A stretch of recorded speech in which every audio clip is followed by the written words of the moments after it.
Hey, it's your old pal Slim, and this is 70 Millimeter, a podcast for film lovers.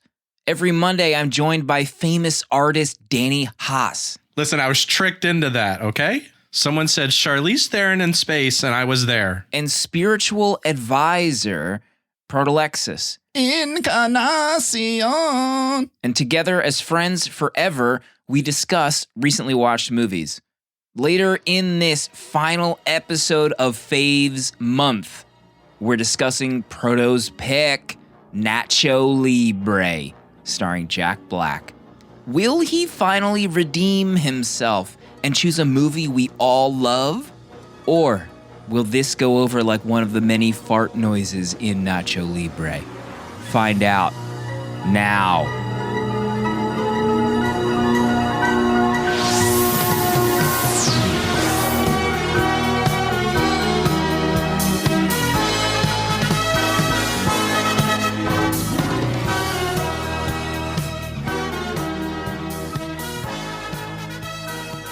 Last week on the show, Matt, God, you got a little loud with me when I brought up Al Pacino. And you rattled off some movies to watch so that I can, get some love for this man because he's apparently a good actor. So I did that this week for you, for our friendship. I watched Serpico, Carlito's Way, Heat, Any Given Sunday. And then I rounded it off. Look at me. I rounded it off with Scarface. What? You watched Scarface? I don't see that logged. This is a secret letterbox, pre-letterbox log job. And let me tell you. Oh, God. I absolutely loved Scarface.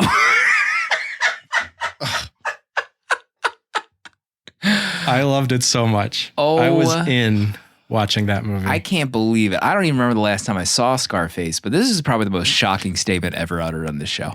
I never wanted to watch it. I was always slimfluenced by this film, by this poster in every, strip mall Italian restaurant. And so I never wanted to watch this film. But my God, I loved it. Unbelievable. I didn't know Michelle Pfeiffer was in it. Queen, yeah. She's amazing. I feel like the slimfluence era of Scarface is past and nobody talks about it anymore. They're too afraid to talk about it. No one talks about it anymore. It's past. I don't know if it's a five-banger, but my God, I had so much fun watching that film. It's ridiculous. It's long too, right? Isn't it like 2.5 hours? Pacino's amazing. Yeah. Brian De Palma. De Palma does it again. King. Snake Eyes, ever heard of it? Maybe. What a journey for you. Thank you for going on this journey. Man, Matt, it was a good week. So are you now ready to give your opinion unequivocally and unequivocally on Al Pacino, the actor? I think Al Pacino, the actor, is a treasure. And I believe the hype around this man. Finally. Plus, this is the healing. That being said, Every Given Sunday was one of the worst movies I've ever seen in my life. And I don't know what speech you were talking about when it comes to him as a coach, but every time he talked, there was nothing I gave a damn about. Before I even start to comment on that, podcast Godfather in Discord tonight, Matthew from Letterboxd saying, "Don't sleep on Donnie Brasco." I was so close to watching Donnie, but I had to get Scarface in before the podcast. Parda, do you have any thoughts on this? What just transpired this week? Yeah, there's so many things that I dislike about Danny that this is just like another one on the list. So whatever. Another log on the fire. What was your rating? I don't want to dig in the negative. What was your rating on Carlito's Way? It was low, wasn't it? Oh, 3.5. Okay. No, All right. It was good. Okay. It was just, can we talk about Sean Penn? What kind of hate crime he was doing in that film? If you can give a Lifetime Achievement Award for Carlito's Way to one man, it would go to Sean Penn and his hair in that movie. I don't know what I felt watching him in that movie. It was a different time back then. I was scared to even log this film in Letterboxd that I watched it. I don't know what Sean was doing. Put on a clinic, method acting, probably. I appreciate your journey. We have a massive episode ahead of us. I know.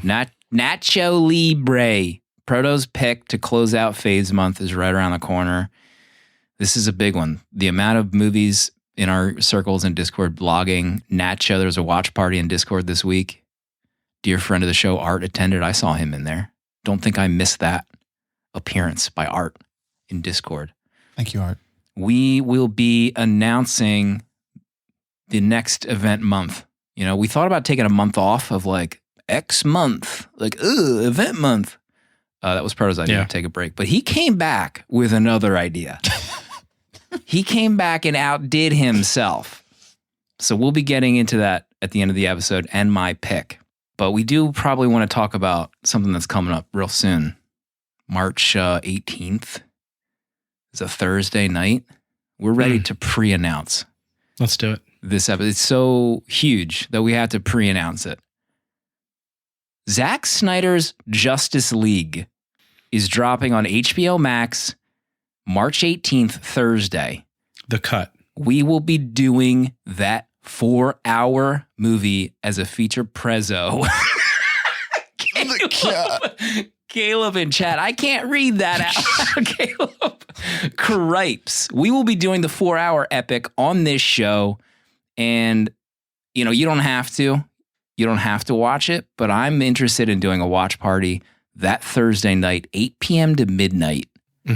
Zack Snyder's Justice League. So there you have it. We're doing it. Pardo, do you watch any movies this week? I did. I watched one movie. Danny watched it last week. Badlands. Yes. By Terrence Malick. And this has been on my list for a while. I watched Days of Heaven a couple months ago, and I thought it was okay. I gave it 3 stars, and people love that movie. I love Terrence Malick, the things I've seen. So I was a little disappointed in Days of Heaven. I was like, well, Badlands, let me give it a shot.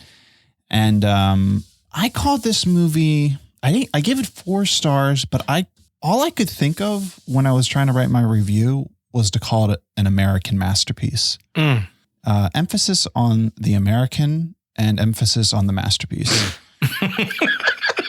Because I think in the same way that when you think of like American, if you think of maybe like a book like The Great Gatsby, and then music, you might think of like Bob Dylan.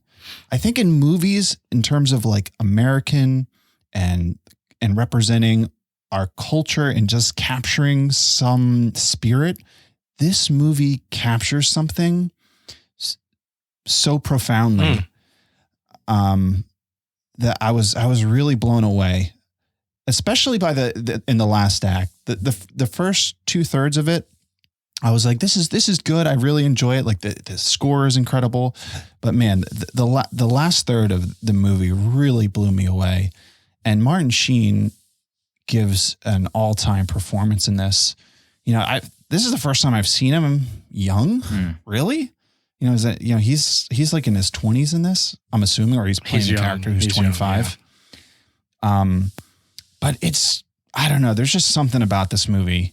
It's basically like a Bonnie and Clyde story where they go on the road running from the law. And I won't give anything else away about it. But I mean, Terrence Malick, the shots in this movie are amazing. The car that Martin Sheen drives in this movie. What kind of car is it? He has this like cat. Well, yeah, I don't know what the first one is. I don't know. Tercel. Yeah, Danny. I couldn't tell you. It's amazing. It looks like it's from like the 30s or 40s. And then he drives a Cadillac later on. But it's just gorgeous. Highly recommend the movie. I love it. Mel in Discord says it was a big inspiration for Chuck's The End of the Effing World. Amazing. Jeez. This is almost a bit of a redemption for Sean in Discord. This is in Sean's top 4 Badlands. After the great unsettling of the In the Mood for Love episode where we tore Sean down. It's also it's a Criterion flick. So if you have the Criterion channel, It's on the app right now. Yes, sir. on the app right now. Okay. That's where I watched it. Maybe I'll pipe it into my weekend plans. I'll push some grade D level horror to the side for a moment and put on some Badlands. There you go. What else? Is that it? That was it for you, right, Proto? No secret logs like Danny? No secret logs for me. I stand in the light, so everything I watched. What'd you watch, Matt? I'm still just gobsmacked by Scarface. What did I watch this week? I watched a lot. I want you to watch Scarface soon. I want to Matt. rewatch Scarface. I haven't seen that since I Fresh went to the video eyes. store. It needs a fresh Everything. look from me. Let me pull up my LB. See what I watched. You have 3 stars on it. I have 3 on it. Mm-hmm. That's BLB. Yeah, you were just clicking through day 1. I was going through real quick.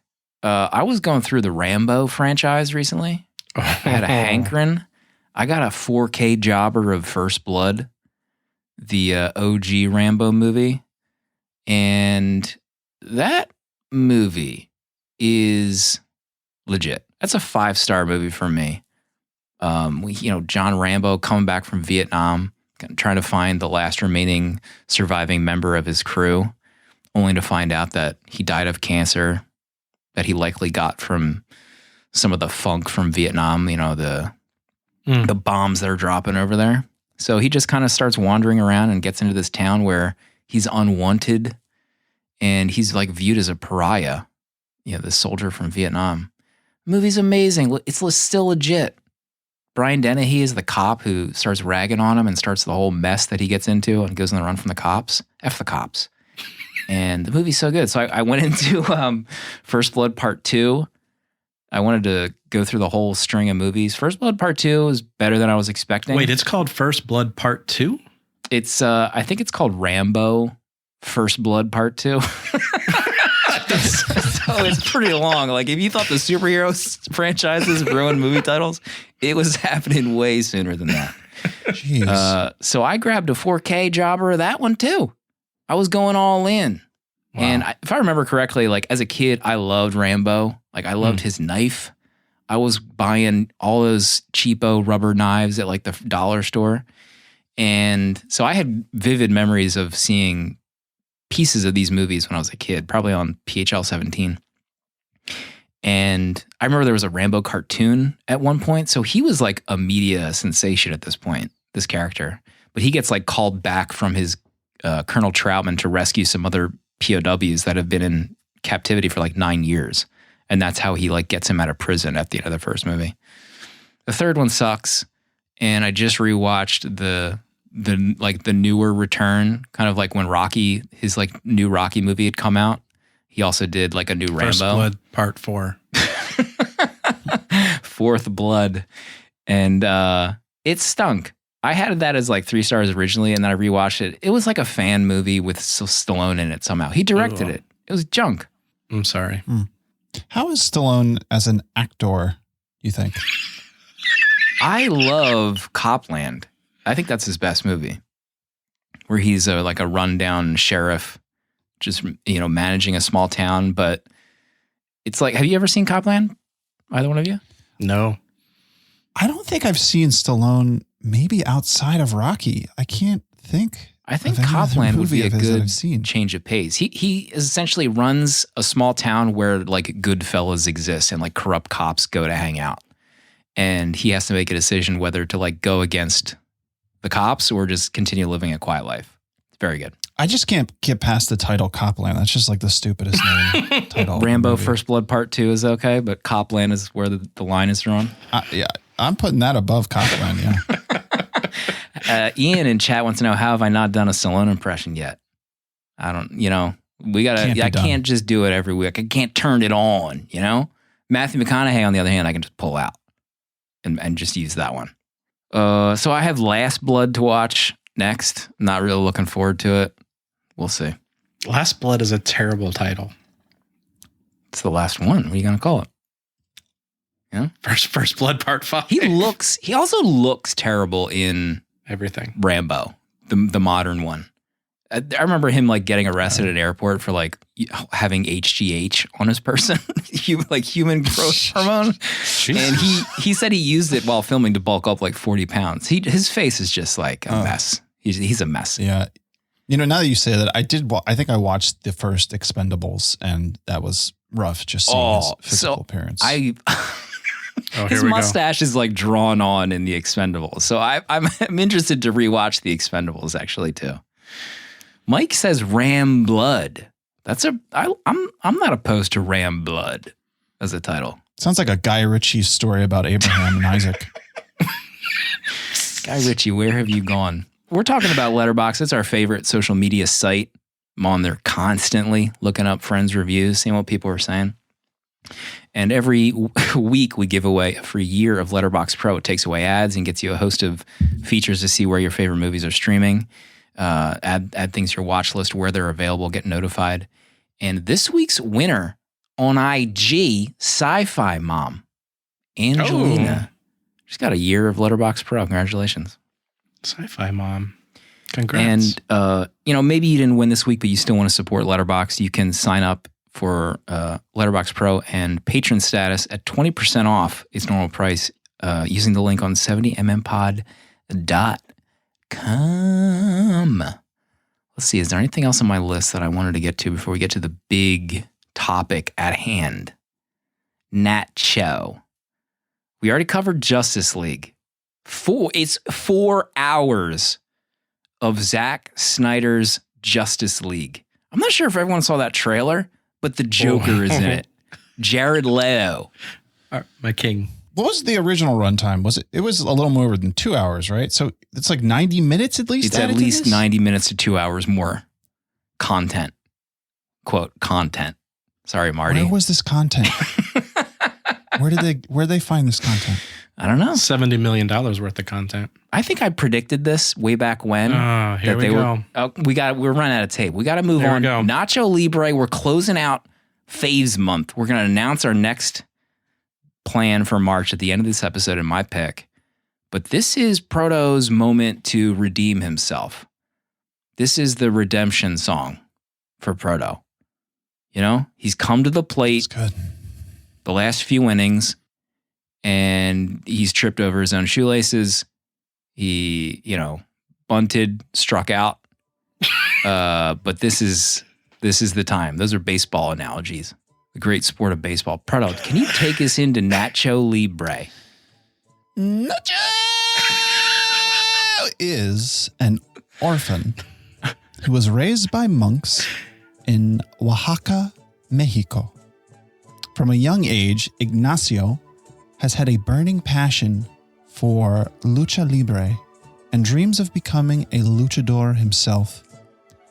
But as a man of the cloth, wrestling is forbidden, and his love for it has been suppressed until a fateful day when he sees a local competition that he could enter with his partner Steven, aka Esqueleto, aka Horseface. Thus, Ignacio begins a double life, supporting the orphanage with tasty treats from his winnings as a luchador and chasing his passion for fame, glory, and goodies that come with being the best. But Nacho's deceit cannot remain hidden for long, and his passion for wrestling and glory will clash against his calling as a monk. Can a man serve two masters while having one nucleus? In the ring, Ignacio puts down the robe, puts on the tights, and becomes Nacho Libre. I just behave, 'cause saints and sinners are quite the same. What a pick. What a pick out of nowhere. Interstellar was whispered to be Proto's pick on social media, but then you pulled out this fastball. Had to thread the needle here. Never seen a needle so threaded in my life. Where were you, Proto, when you saw Jared Hess's Nacho Libre for the first time? Like most movies I've seen more than once, I have no idea when I first saw this. But I can remember realizing when it was one of my favorite movies. We were, my family was on vacation together, and we put this on, and I don't know how many, like 10 of us in the room just had the greatest time laughing, quoting the lines of this movie. And almost having like a theater-like experience with this. You know, when you're in that magic electric feeling when you're in a theater and everybody is on board with what you're viewing. Yes. You know, and especially if it's a comedy and everyone's laughing. It's amazing. And that's like what I had with this movie. And every time I watch it, it's kind of like that. I watched it this time with Jenna, and it was kind of funny. She hadn't seen it in a while. But afterwards she was like, you know, this movie explains a lot about you, because she said, I forgot that you're basically quoting this movie all the time, and I didn't realize it. So this movie is like, it's just like a part of me. I think about it all the time. Like the lines just come up. I mean, every time I see an egg, it's a lie. I just love it dearly. Danny, what about you? Do you remember when you saw this first? I don't remember when I saw this first. But I remember every time. I don't think I've seen it multiple times. I may have only seen like maybe one, maybe twice. But I always have it in the back of my mind that this is a perfect movie. Like there was something about at least my first viewing of this, that I was just losing it, laughing so hard. I mean, I love Jack Black. I adore him. What's quite Jiblin Jables? I just love him. And so, this movie was right up my alley at the time, for sure. How about you? What was that movie? Was it Orange County? Orange County is my favorite Jack Black movie, easily. And Colin Hanks. Oh my gosh. He's so funny in that. I like him a lot. Yeah. I like his comedy. I loved Napoleon Dynamite, if I remember correctly, but for whatever reason, I never sought out Nacho Libre, which seems like a natural fit for me. I love pro wrestling, and I thought I loved Jack Black, but for whatever reason, I have no idea why I've never seen this movie. Maybe it was slightly influenced where there's gifs out the wazoo, and you know what? I'm not going to watch that movie now because I see that gif everywhere. Well, I think for whatever reason, I don't know if it's whoever produces Jared Hess's movies, but I feel like they just don't get much exposure, because I loved Nacho Libre. I mean, it was a phenomenon when it came out. Like everyone saw Napoleon Dynamite. I'm sorry. Yeah. Napoleon Dynamite. And then, Nacho Libre, I don't remember seeing it in theater. So I saw it sometime after. And then I looked, and I love Nacho Libre and I love Napoleon Dynamite. I haven't seen any of the subsequent Jared Hess movies, and he has like 3 or 4 movies that I just didn't even know he seen. made any other movies after Nacho Libre. Yeah. What does that say about us, and what does it say about Jared? You know, it's only time will tell. Something to think about. Something to think about. I actually have gone through a resurgence of Jack Black, as probably as many people, with his YouTube channel. Jablinski Games. My son loves Jablinski Games. We went for maybe a month or 2 without watching his channel, and we just sat and mainlined as a family Jablinski Games, and it was just a beautiful afternoon for us. I love that. The first note on my list, let's see. What do I want to talk about? Jack Black's body. Thank you. Is deeply inspiring. I cannot be more inspired by his physique, his chest, his belly, his butt cheeks, his mobility, his mustache, him running. I could watch Jack Black running at full speed, slow motion. I could do it for 4 hours straight. Give me the Zack Snyder cut of Jack Black running, for God's sake. I don't know what it is, but there's nobody like him, right? Like you could see a body, a physique of this kind, and you're like, is that Jack Black? That's gotta be Jack Black. There's nobody else. Nobody. Yeah, I mean, he has a way, like he knows how to use it to his advantage and to to comedy. Yeah. And I love the physical comedy in this. I mean, I love all the comedy in it. And some of it it's a lot of it's stupid and silly. There's like a ton of sound effects that are put into this movie. And if you don't like that stuff, you're going to like not like this movie because it leans so heavily on that.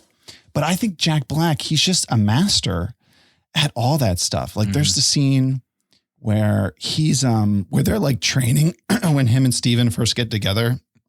There's like that montage. And there's a scene where like where Jack Black, he's tearing up.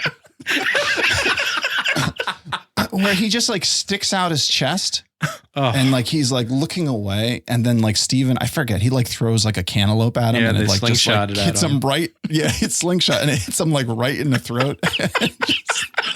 just the way he's standing there, and then like the way he takes the hit, it's just so funny. Like everything he does in this, it just works so well. And then the way he wrestles, the way he interacts with the other characters, he's just like a master. And I wonder how this was done. Like, I feel like so much of it, like he must just like improv a lot of this stuff, right? Don't you think? Do you think he's improving most of this? It did look like the way that the camera was just always perfectly placed for all these shots. It felt like they did maybe like 10 takes.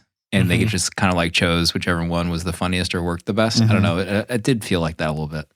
You mentioned the sound effects and stuff. We love, as a family, watching Adventure Time. And one of my favorite things about Adventure Time is just the random times that someone farts. And you just like the little fart noise. So that happened in this movie like 4 separate times. And each time I was dying.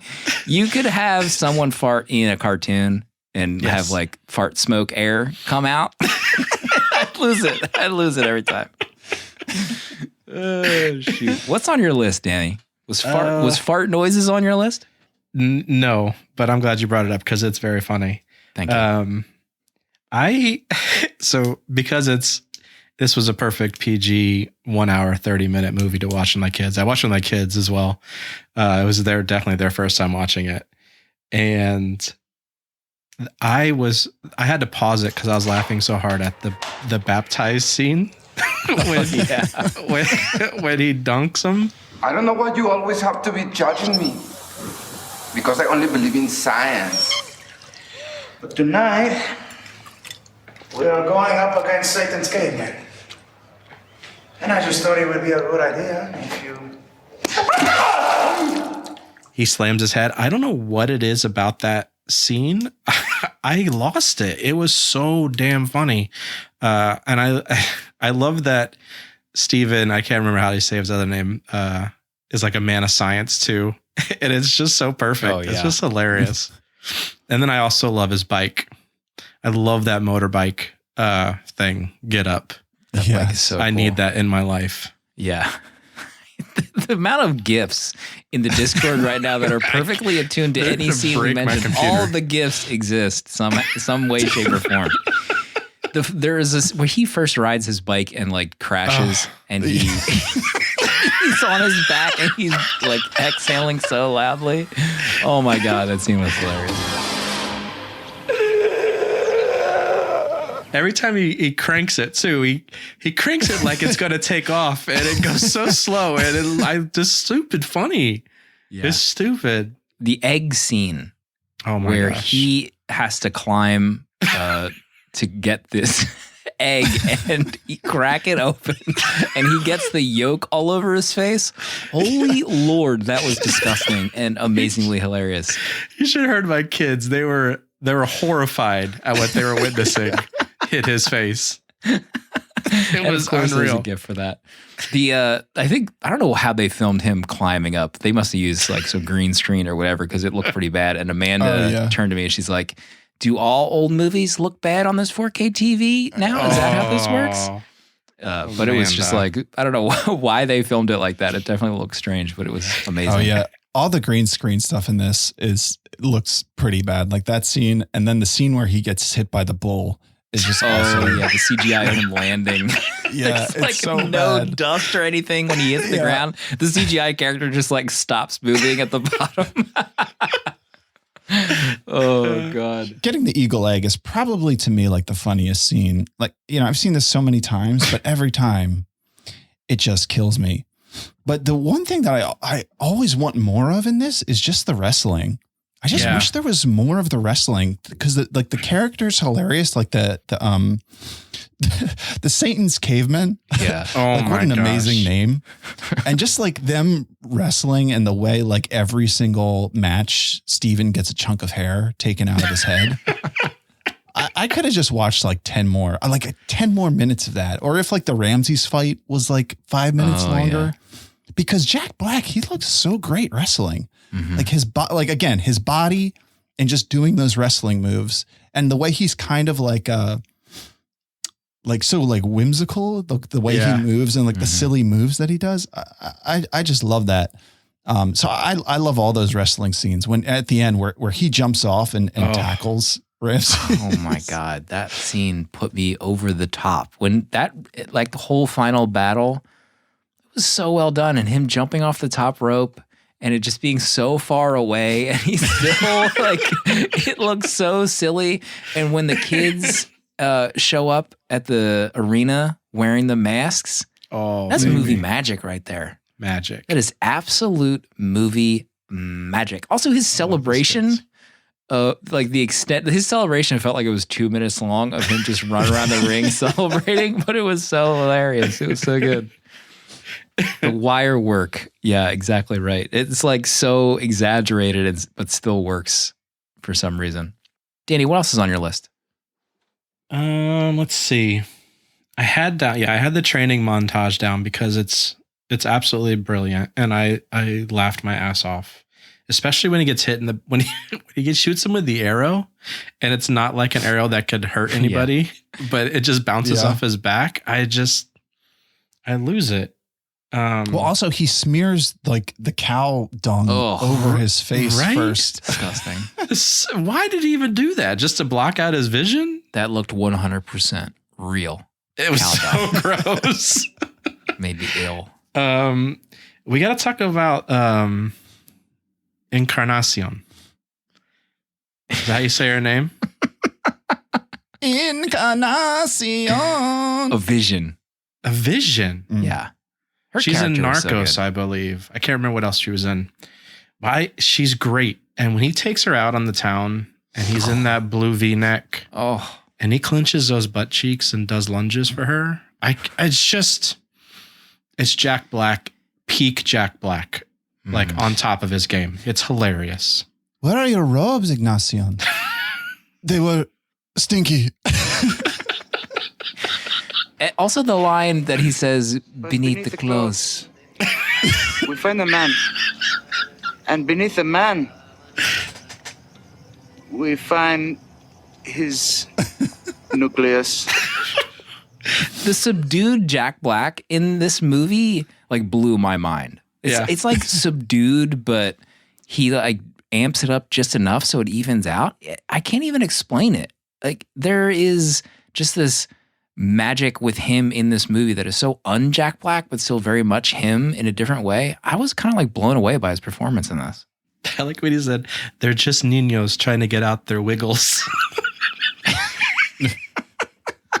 Also, her reaction to the clenching of the butt cheeks too. Like the camera pans to her like real quick, and she's like shocked by what she's seeing. So good. So Do good. not wrestle your neighbor. Oh God. Is this the most gift movie ever? It feels like it is. Yeah, the toast going under the door.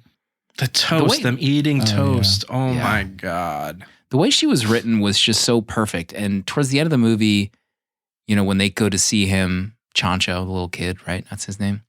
Mm-hmm. Sure. They go to see him and they're waving to him. It's so wholesome. Everything that happens in this movie is so wholesome. And eventually they go on the field trip that he was dreaming about taking these orphans on. And, you know, like you kind of like are wondering, are they going to get together? And then like at one point I'm like, oh man, are they going to adopt Chancho? Are they going to adopt all these kids? Are they going to get married? But they never like go that far. They just kind of like exchange glances in the movie. And I thought that was perfect. You know, it just leaves you with enough wanting more. Very rare, wholesome levels in this movie, in my opinion. Yeah, that's what I've always loved about this is that, this movie, it's so silly.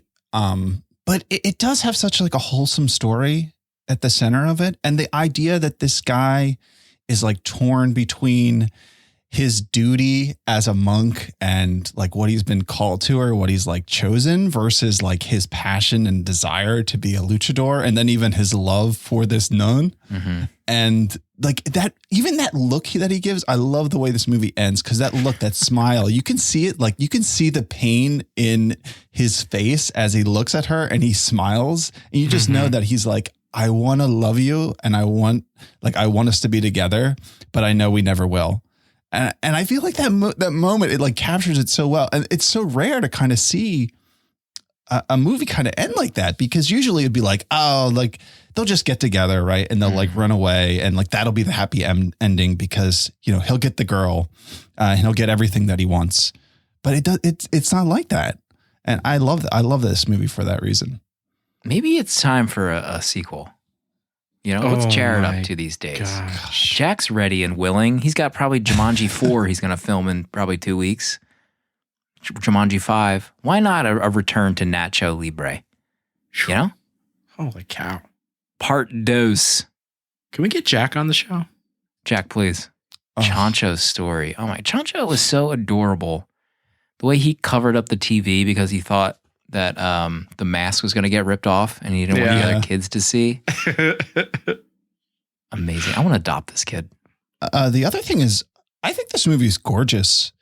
Like the color in this movie, it's so vibrant and it just matches the tone of being so feel good and heartfelt. And it's just so bright, and like his outfits, like he has that baby blue sweater that he wears.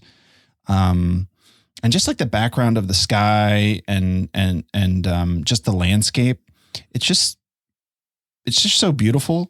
Very warm, the overall visual vibe of the movie. Yeah.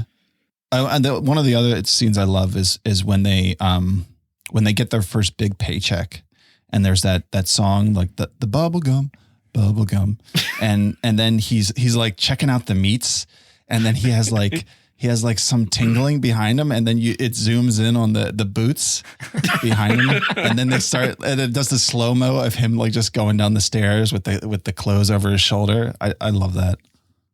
There's a talk about a Village 70mm Oscars for this movie, at least for members of the cast. Danny's been working on something. He's been working on something. Cooking. We got to plan it out on the stove. I'm always working, Matt. The Oscars are over.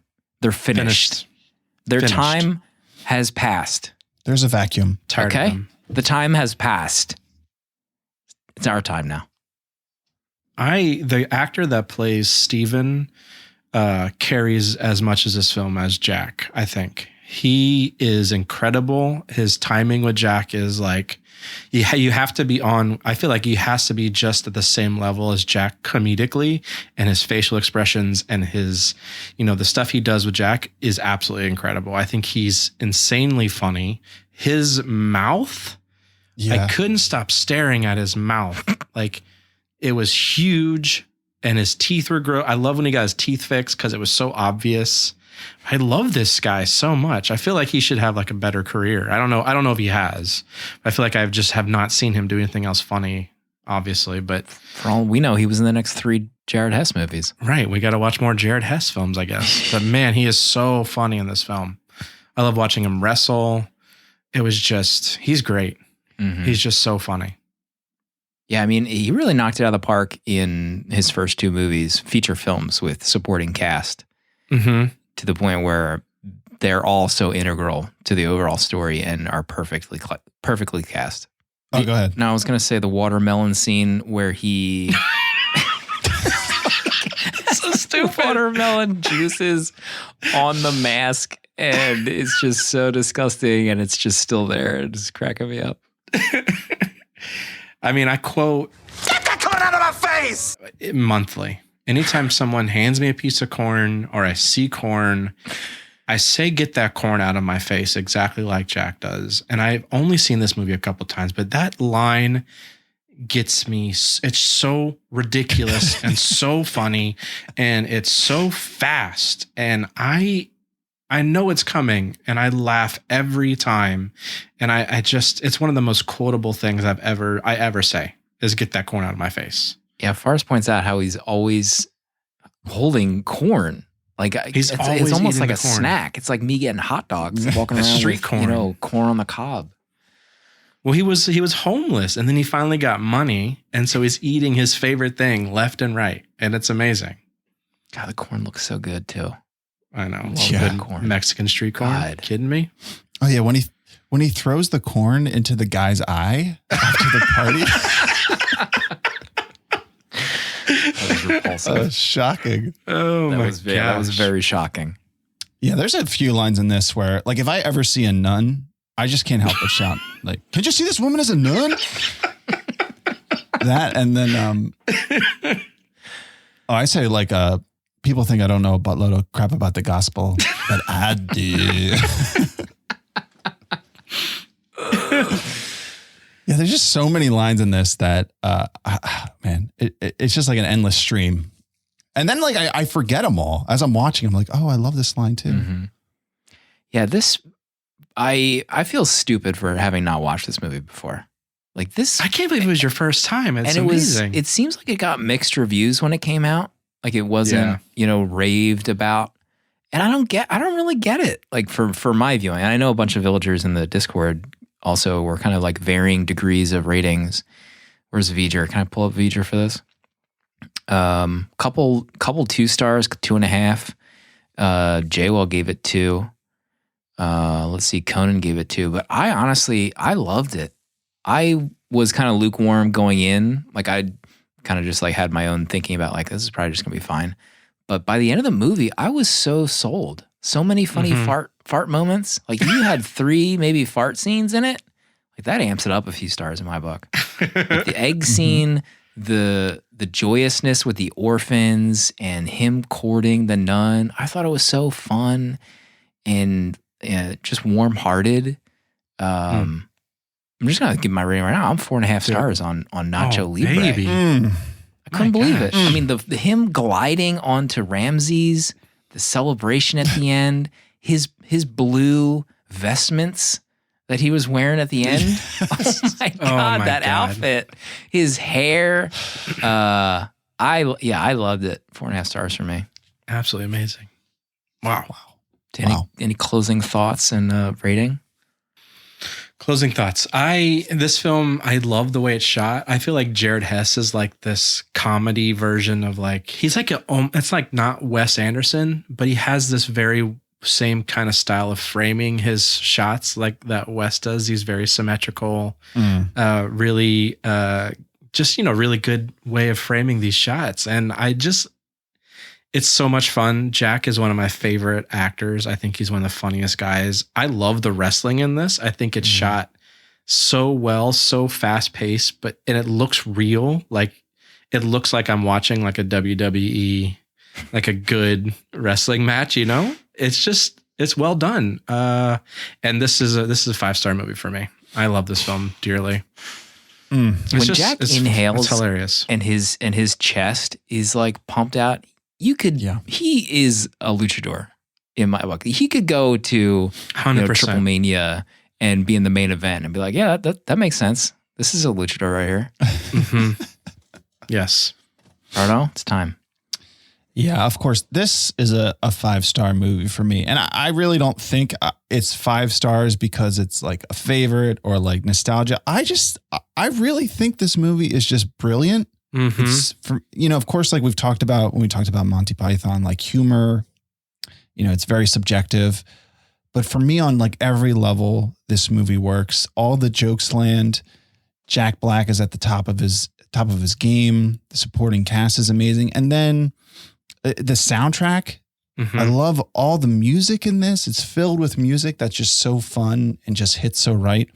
I never get bored of it. I've seen this, 10, 20 times. I don't know how many times. And each time I laugh and I just love it to pieces.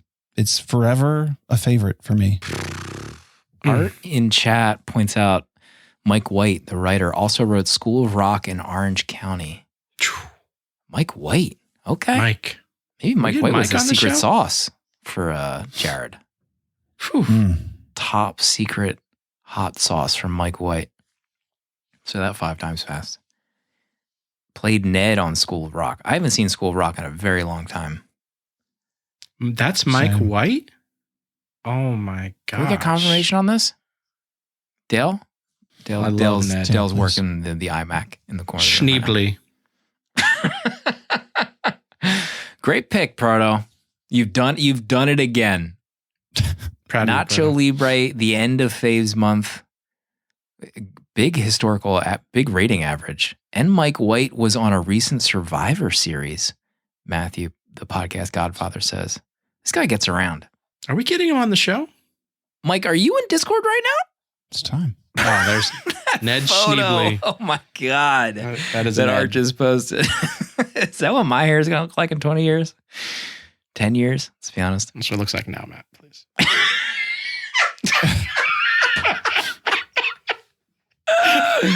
We have a lot of show to get to. We have a lot of voicemails to get to. We have to announce next week's pick. If you want to leave us a voicemail or a email or a voice file, you can use the links on 70mmpod.com. We got some good letters in too this week. Let me pull up the machine here. Boop beep boop beep boop beep boop beep boop beep. First letter comes in, subject line, Nacho Libre Redemption. Hello, 70mm. This comes from Marcy, by the way. My initial Nacho Libre experience was devastating. The summer the movie came out, a boy I liked asked me to go see it with him. I assumed he meant as a date, and I was thrilled. Days later, when I got to the theater, there he was with 5 of his guy friends. And it was, in fact, not a date, but a chance for me to be, quote, one of the guys. I was so upset and embarrassed, I could hardly pay attention to the movie. Years later, and some would say fate, Proto selected Nacho Libre for Faves Month. I told my husband the whole story, and he said he would love to watch the movie with me. After all this time, I'm finally getting my Nacho Libre date. Thank you, Proto. Oh my god. Comes from Marcy. My work. That's here is done. unreal. If that was the only good thing to come out of this, it was worth it. That was worth it. Yeah. Proto works in mysterious ways. Can we get that on our shirt? I'm doing it right now. I'm clicking through the it. beard that he has and the hair and that quote.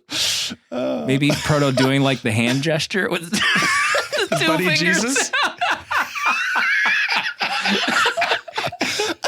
Okay. Put that one in the books. The idea journal. Thank you On for the it. letter, Marcy. Amazing letter. This one comes from Savannah next. Savannah had sent a DM related to this, which I forgot to read as I want to do. So she sent in this glorious letter. Hey, 70mm. I love listening to the podcast, and I can't wait for you guys to talk about Nacho Libre. I saw this movie when I was 5 or 6, and it stuck with me so much so that at my 10th birthday party, I picked this movie to watch at the sleepover. Safe to say I'm no longer friends with any of those girls. Apparently, they wanted to watch Camp Rock instead. I would rather watch Jack Black eat toast and wear tights than the Jonas Brothers. Amazing. On to the real reason I'm writing. Mattel has produced countless Barbie movies for young girls and boys since 2003. They invented the cinematic universe idea. Disney wants what Mattel has. Oh my god. I highly suggest the guys get together and watch a Barbie movie. There is no other franchise as timeless or as beautiful. The dresses, the songs, the barking cat. What more could you want? Imagine Barbie dancing on the Dolby Vision 4K TV. Savannah knows all the buttons She's to press speaking right right to now. you. Okay, Savannah? She knows she's playing a game. There has yet to be an animated movie featured on 70mm, and I think this would be a great place to start. Oh my. My friends and I are doing a March Madness Barbie bracket. If you don't have a March theme yet, maybe a movie madness bracket would be a cool idea. Again, love the podcast, and Danny's artwork is, quote, chef's kiss delectable. Sincerely, Savvy Barbie Connoisseur. Recommended Barbie movies: Princess and the Pauper, Barbie Fairytopia, Mermaidia, and The Three Musketeers. Is this another Ian persona? This is amazing. Unless Ian has also gone to the lengths of creating an IG account, then no. Wow. Do you Barbie believe universe. Barbie Cinematic Universe? Let me read some of these comments. The Discord's blowing up right now. Swan Lake, please, Beck says. Matthew says Spider-Verse erasure happening. Princess and the Pauper slaps. Art says if Barbie bumps Justice League, so help her. Maybe we could do a bonus episode in the Barbie Cinematic Universe. Thank you for the Wow. great letter, Savvy. What a great nickname. Your name's Savannah. People call you Savvy. Gosh. Sorry? Am I having a daughter right now? Matt, please. Next letter comes in from Delilah. Hello, 70mm. Proto has redeemed himself in my eyes. I've only watched Nacho Libre once, and the scene that has really stuck with me was, get that corn out of my face. I remembered gasping with shock when that corn was slapped away. I look forward to your reviews. And that comes from Delilah. Amazing. Delilah, we were so pleased with Proto this week. You know, that GIF has been posted now for the 10th time in the Discord. The amount of megabits that the Discord is using for corn. Sucking them down. Let's see. Ty comes in here. Before getting into the masterpiece that is Nacho Libre, I just want to thank you guys for doing the podcast. I live in Texas and was without power for 3 days. Me and my family all went to Michael's house and listened to some of the past episodes that I had downloaded on my phone. Oh my gosh. So I want to thank you for making us laugh and argue about movies instead of thinking about how cold it was. Y'all are the best. Amazing. Now, for Nacho Libre. Is Jack Black the greatest actor of all time? Hold on, hear me out. Relative to other actors who do heavy, dramatic roles, no one holds a candle to Jack Black. Sure, he does mostly comedies and movies made for children, but he's always on his game 100% and heightens everything about the film he is in. Seriously, Daniel Day-Lewis might be the only other actor that gives everything he has when he's on screen. Yep. Just wanted to put that out in the universe because I don't think Black gets enough credit for what he does. Also, the soundtrack is banging. Thanks for everything. Your faithful villager, Ty. Wow. Ty, Thank you, I'm glad you're getting warmed up. You know, Ty is a hard man to please. Very he has hard. given some really stinky reviews to some really good movies. So that really touches me deeply that he gave this a 5-banger. So thank you, Ty. I was reading on the Wikipedia that Danny Elfman was pulled in to do the score of this movie after Beck had created some music, and there was like a little battle for credit. What? Yeah, Yeah, I Danny saw that Elfman too. versus Beck? Elfman was like pissed that Beck was going to get credit for working on the score, and he like wanted only his name. Very interesting. My God. I will say, I know I talked about Orange County being my favorite Jack Black film. Jack Black in The Holiday is something very special. If you need to watch a movie at Christmas time, watch The Holiday, and Jack Black is magical. Absolutely magical. Bex agrees. Mm-hmm. I've never seen The Holiday. Magic. Art says, uh-oh, Mel. Yeah, I think I vaguely remember a holiday conversation early on in the show's history about The Holiday. Was that Mel's first letter? I'm getting It's ringing a bell. a memory right now. Eat Jack it, Mel. Black and Airborne. Oh, shit. Oh, God. Thanks for the letter, Ty. Next letter, Sean. Just wanted to say you've ended Masked Crusader, Faves month wonderfully. Really enjoyed taking the opportunity to throw on my stretchy pants and let my belly hang out for this one. Although, let's be real, this is my natural state and night after 8 p.m. Jack Black is a national treasure and loved seeing him completely let loose in this movie. Also, I saw he has another possible upcoming project with Jared Hess I thought was worth getting excited about. Dale, can you check on that? Can someone Google that, please? Can someone please?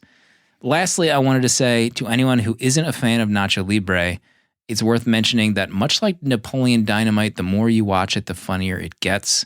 So maybe hold off on that final rating until round 4 or 6. Much love, Sean from Cincinnati. Totally agree with that. I think it's a kind of movie that gets better the more you watch it. Cincinnati. You guys ever been to Cincinnati? Probably.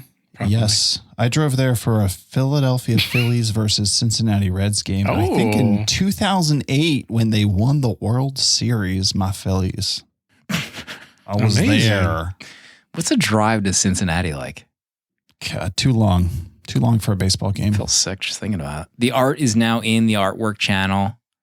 Mamma mia is all I have to say about that. Oh, God. This art. Mm-hmm. Is this Danny's best work? Here, I'll put the other one in too. Put the other one in. Since it's Faves month. Put the other one in. For my boys. Oh, God. This is going in my dining room. Marriage be damned. Those pants, those tights. Golly. Thank you for the letter, Sean. Let's see. We got one in here from Eric. Hey, team. It's Eric, short-term listener, first-time caller, full-time friend. The buzz about the net is that this week you're giving the 70mm treatment to 2006 American cinema classic Nacho Libre. This film was a shining moment in my childhood.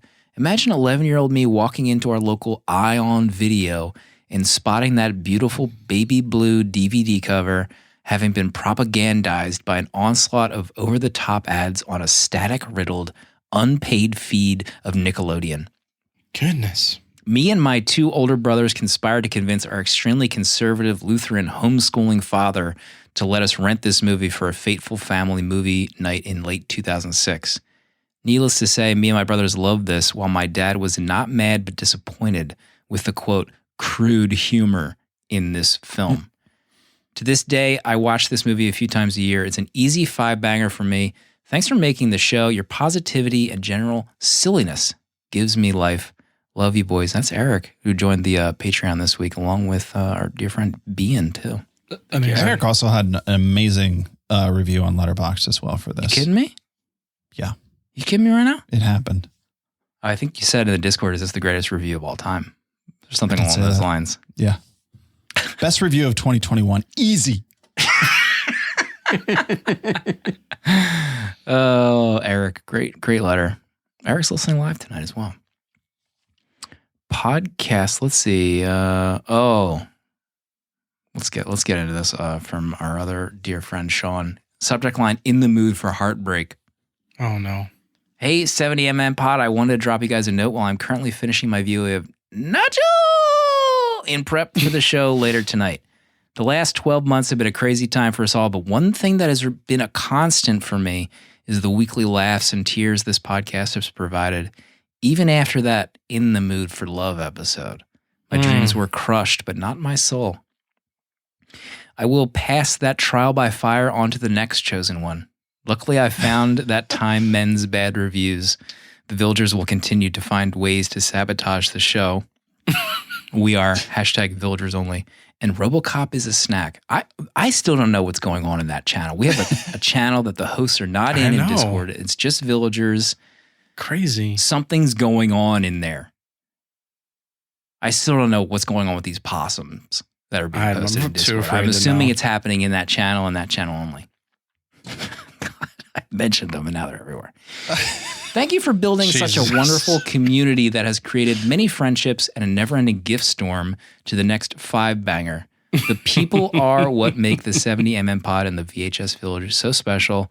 Love you all, Sean. P.S. Please fax this to Wes so he can read this as a voicemail. Thank you, Sean. Beautiful letter. Amazing. We appreciate you. Still don't know what's going on with these possums. It's like some Twitch stream. Oh, mamma mia. All right, let's see. We have some VMs to get to, some new folks calling in. Oh. You could just a reminder, you can leave us a voicemail at 70mmpod.com. First blood. Hey, 70mm pod. It's Christian, long time, first time. Recording this VM with my AirPods because my iPhone mic is broken. So I hope I'm coming through okay.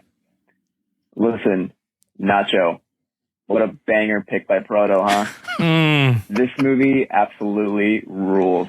It's sweet, it's hilarious, and in my opinion, the perfect length.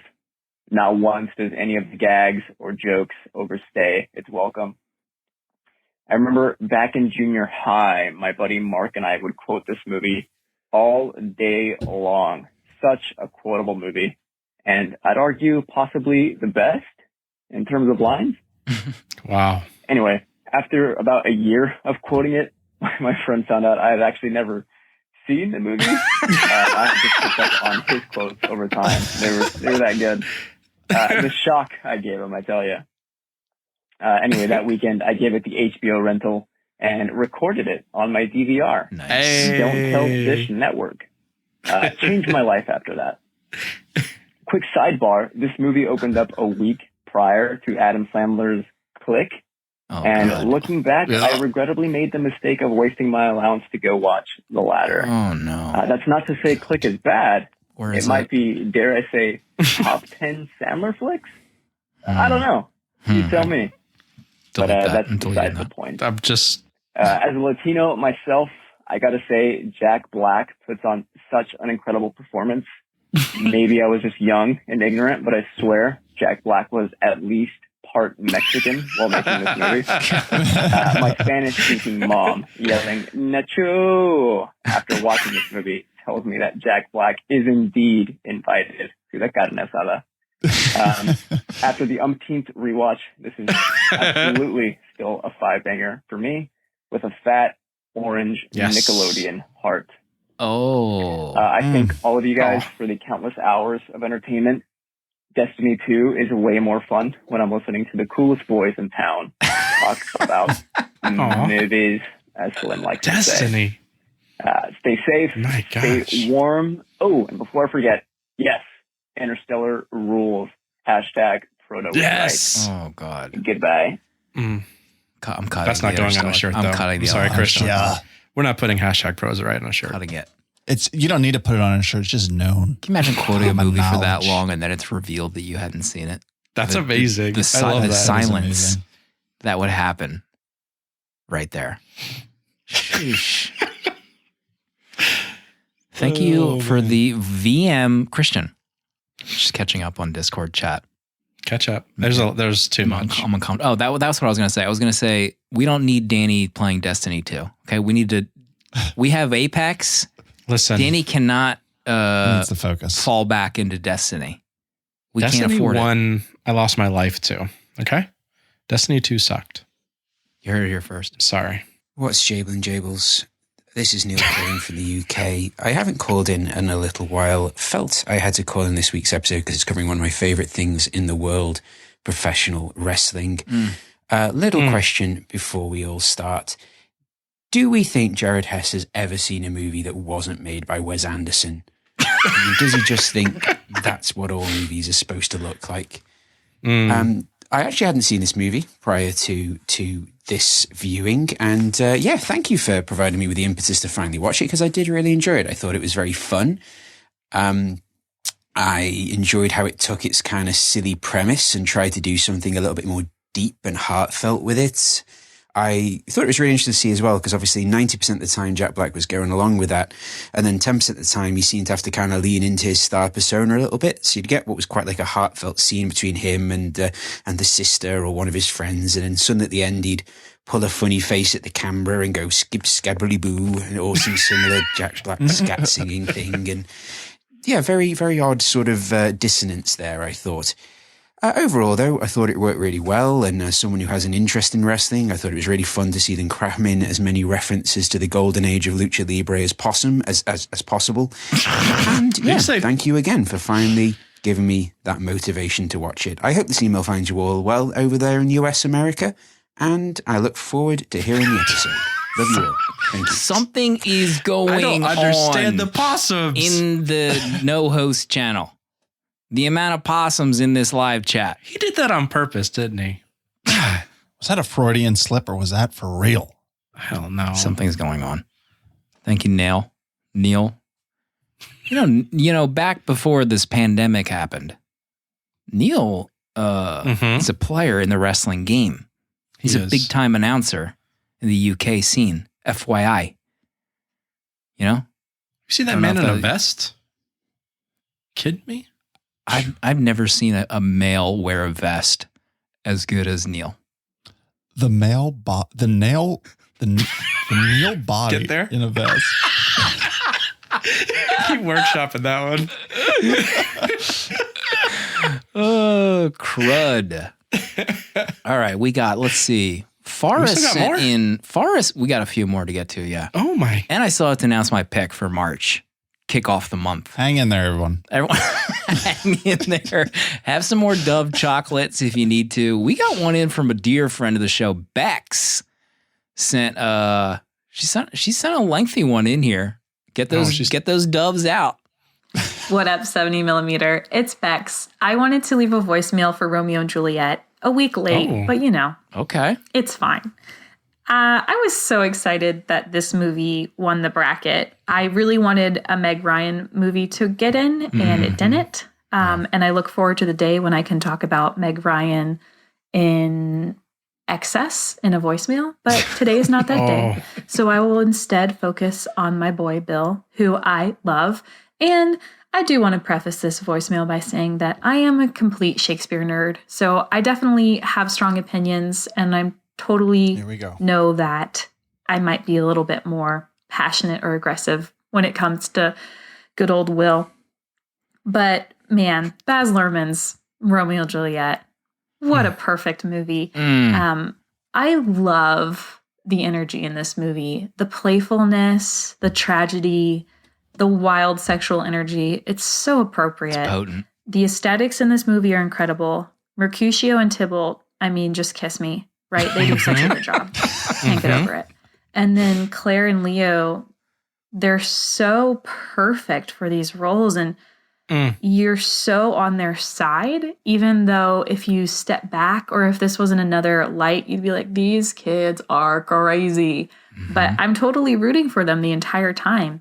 One thing that Boom said that really resonated with me, and I'm really glad that she felt this way, is that this movie does feel very accessible, right?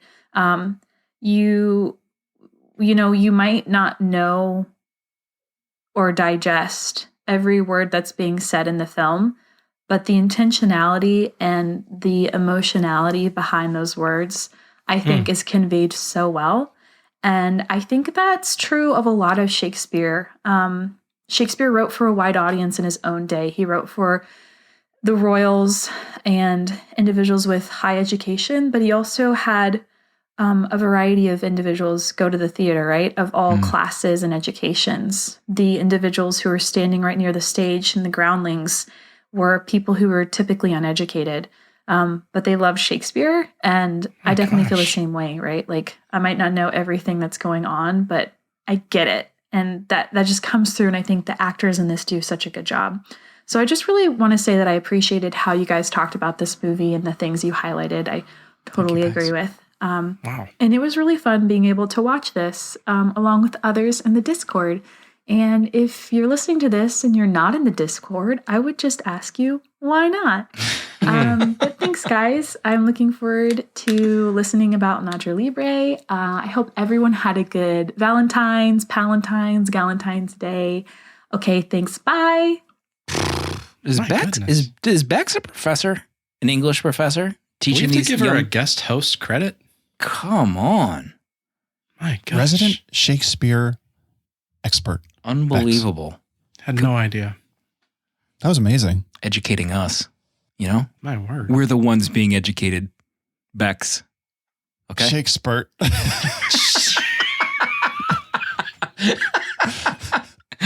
Bex mentioned our Discord. You too can join our Discord, have fun while we record live, watch movies together during the week, and just generally make friends that love movies just like you at patreon.com/70mm, $4 a month.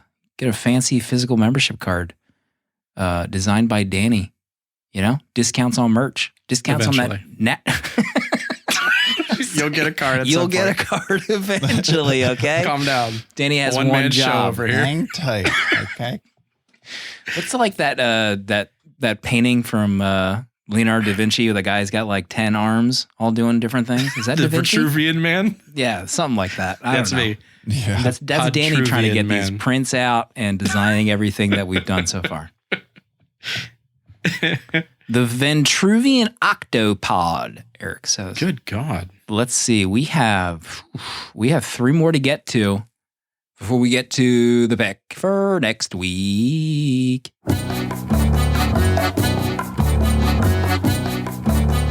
Getting sued. Proto is the number one. His eyes are number one. His beard is number one. His taste in movies is number one. Proto is the number one. While I'm here, I do want to shout out the soundtrack of this film, which is phenomenal. In addition to a wide swath of quotes from the movie and some bangers of tracks, it features 3 amazing songs by Beck, including 10,000 Pesos, one of my all-time favorites of his. Thanks for the chance to revisit. H out.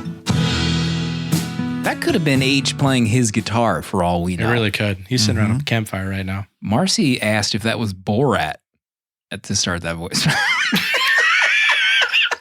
The way he rolled his R's. Sexual.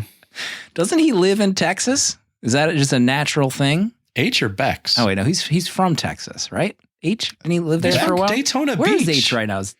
Does he live His in wife's Texas? from Texas. We'll get Dale on this. Sort this out real quick. Pardo was just, speaking of H, Pardo was just on H's podcast, Dune Pod, to talk about one of the 50 Dune books, right? Which Yeah, one was baby. that?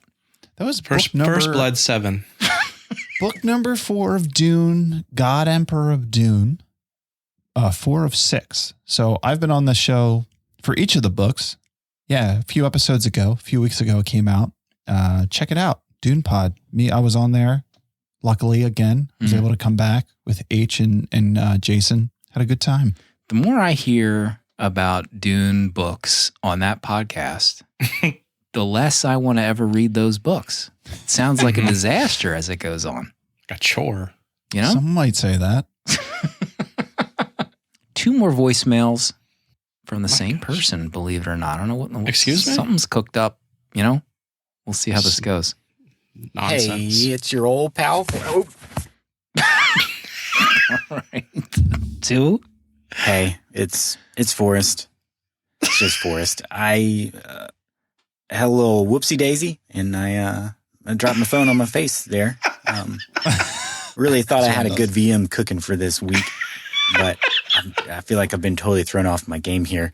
But I did want to call back, I guess, and apologize to anyone who I may or may not have unfollowed accidentally when I dropped my phone on my face.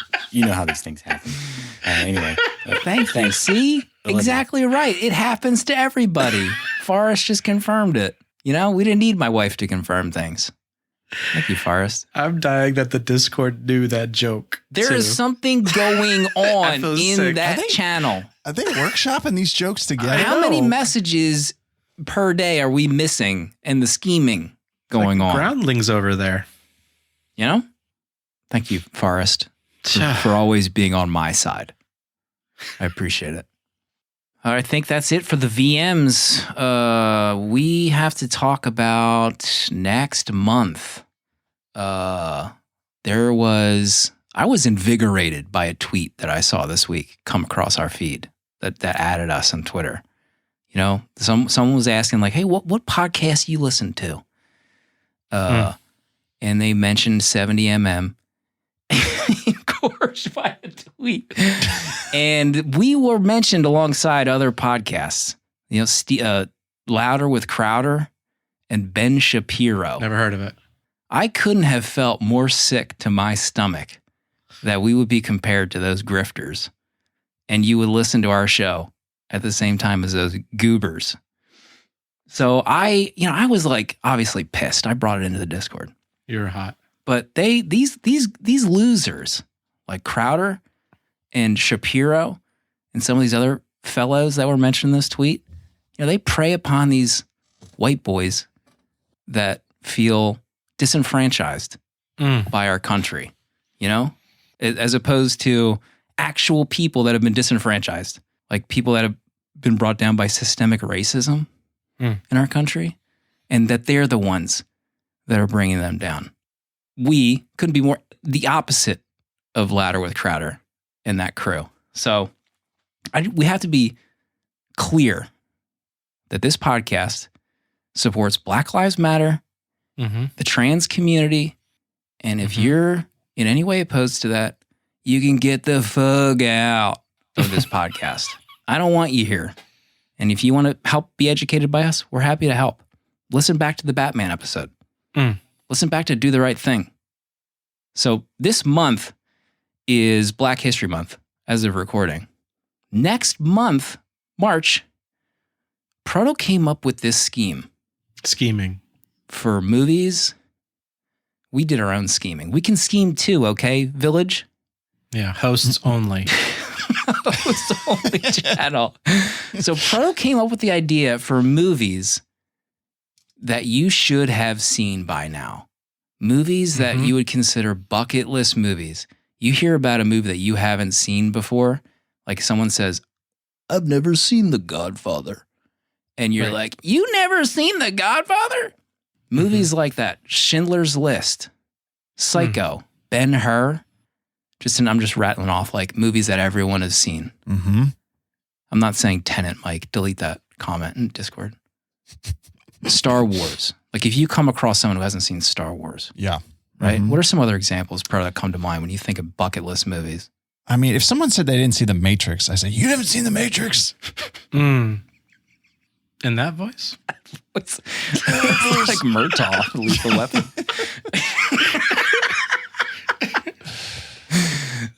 So Proto thought this idea, was coming. So Black History Month was last month. It's bucket list month, bucket month. What movie about Black culture, Black history by a Black filmmaker that I have not seen yet? Go off. What one is streaming on HBO Max right now? What movie considered to be his greatest role in history? Let's do it. Malcolm X is my pick for bucket month. That's streaming right now on HBO Max. I've never seen it. I am uneducated entirely about Malcolm X. So I'm excited to dig in, do some research, and become educated. That's my pick. Love it. Bucket. Will this be the first director that we're covering twice on the podcast? Spike Lee? Could be. Could be. Could be. Well, didn't we do Batman and Batman Returns? Shh. Let's just say Spike is. Dale? To be fair, that second Batman episode is a Patreon exclusive episode, so not everyone has heard that one. So technically, it's true. Thank you, Marcy. I'm excited to watch it. There's a host of movies. We were going back and forth about potential movies. So many movies. I have not seen a lot of these ideas. I looked on Letterboxd to find some kind of movies you should see before you die. Movies that you'll get slapped for saying you haven't seen. Kind of like when, was it Danny that saw Prometheus before seeing any other Alien movies? Right. So Alien is on Listen, that I was list. tricked into that, okay? Someone said Charlize Theron in space, and I was there. Shoot. What a week. So excited for this month. So I'm many excited movies too. we could do. This could be an endless. It could be a year of picks. The Godfather. If someone picks The Godfather, so help me. Can you imagine? Who's stupid enough? Just a quick note. We got a few iTunes reviews this week, DM'd from some nice fellows from a podcast called Buzz in the Tower. And they left us, which iTunes reviews you can do as well. It helps people find the show. But Mo and Max, they do a podcast about the 80s. So if you're at all interested in finding another podcast to listen to, it's called Buzz in the Tower. And they have a logo that I'm surprised Top Gun hasn't sued them for because it's very close and beautiful looking.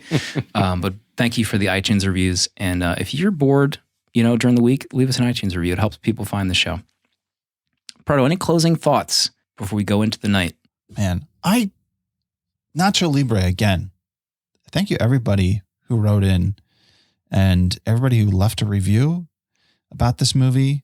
I love this movie dearly. I love the message behind it. You know, there's a dividing line between what we're called to and what we love, and those things don't always match up. But life, not to quote another movie, but life finds a way. Love finds a way. Here at the Village, we find a way to keep loving one another, even if you like Al Pacino. We can get through that. If we can get through that, we can get through anything. We'll see everybody next week. Thanks for hanging out.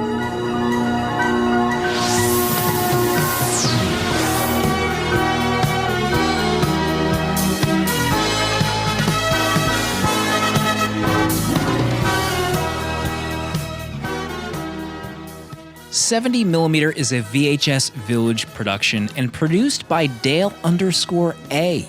Original artwork provided by Danny Haas, and spiritual guidance provided by Protolexis.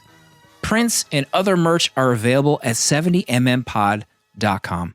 This episode was mixed and edited by me, Slim.